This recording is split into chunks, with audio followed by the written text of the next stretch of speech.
Curso de culinária dos adolescentes da Assembleia de Deus, Grupo Shekinah. Bolo Japão.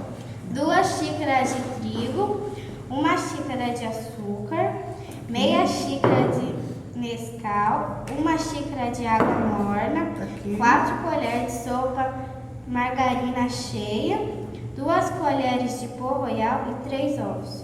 E os ovos. Modo de fazer?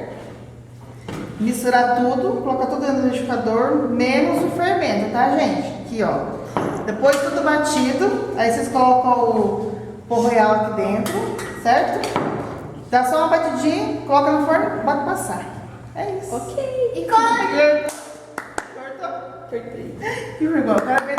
Deixa eu ver ali. Deixa eu ver se ela vai luz, hein? Vamos fazer como é que vai fazer agora. Vamos fazer como é que vai fazer. Vamos fazer como é que vai fazer agora.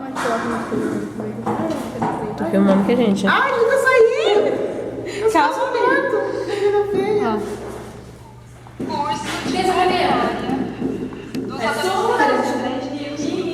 Olha, desliga.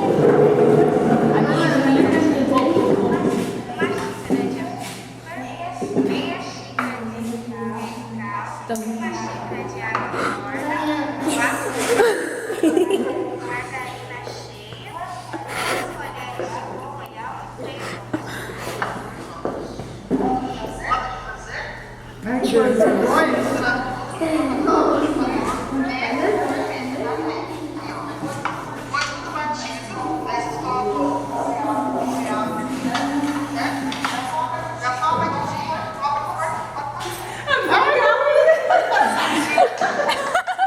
Vou soltar isso no YouTube, gente. É sucesso, né, cara? Fazendo isso, ó. Ai, que vergonha. Ai, que vergonha.